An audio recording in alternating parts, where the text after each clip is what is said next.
Assalamualaikum warahmatullahi wabarakatuh. Perkenalkan, nama saya Berliana Biskasari dengan NIM 067 kelas B Prodi Pendidikan Biologi. Di sini saya akan menjelaskan tentang ilmu anatomi sebagai tugas mata kuliah anatomi hewan.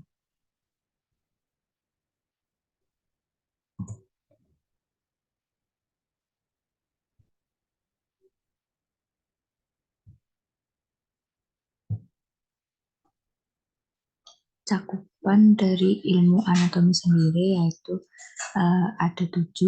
Yang pertama ada eidonomi, yang kedua ada anatomi analitik, yang ketiga ada anatomi deskriptif, yang keempat ada anatomi topografika, yang kelima ada anatomi komparativa, yang keenam ada anatomi fungsional, dan yang terakhir ada anatomi perkembangan. Yang pertama saya akan menjelaskan tentang eidonomi.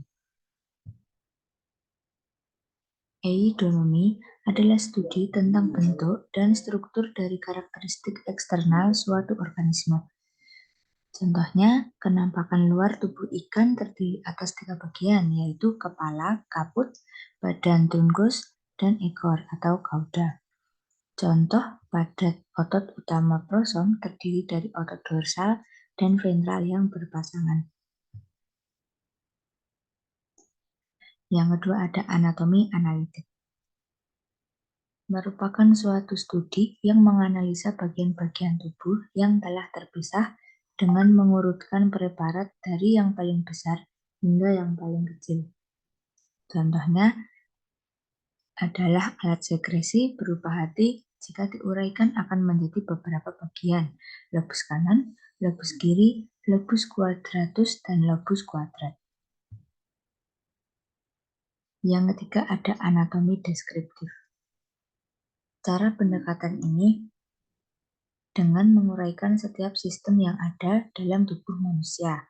Misalnya, sistem lokomosi atau sistem muskuloskeletal, sistem kardiovaskular, sistem nervosum, sistem respiratorius, sistem digestivus, sistem urogenitalis, dan sistem sensum. Keempat, ada topografika. Topografika adalah cara pendekatan dengan menguraikan setiap organ per regio. Misalnya, kranium, kolum, trunkus corporis yang terdiri atas toraks dan abdomen, serta membra yang terdiri atas membrum superior dan membrum inferior.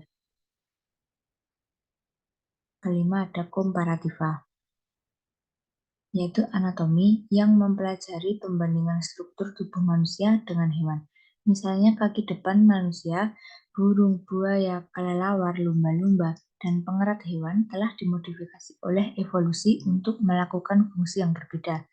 Tetapi semuanya dapat berevolusi secara evolusioner ke sirip ikan, Crustopterygian, di mana susunan tulang dasar pertama kali ditemukan atau didirikan.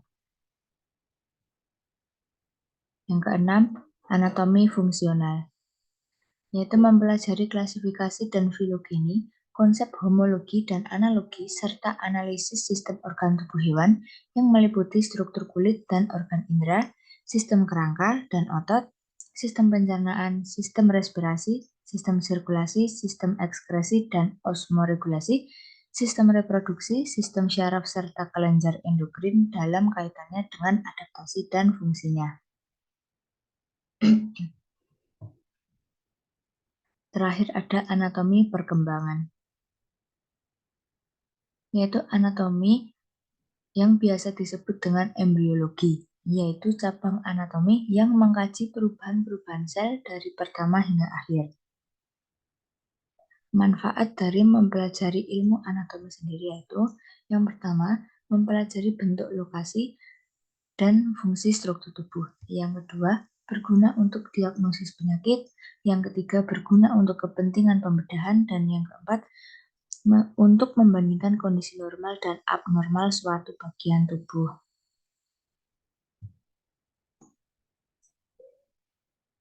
Contoh surat di Al-Quran yang berkaitan dengan ilmu anatomi, yaitu adalah Quran Surat An-Nur ayat 45 yang memiliki arti, dan Allah telah menciptakan semua jenis hewan dari air.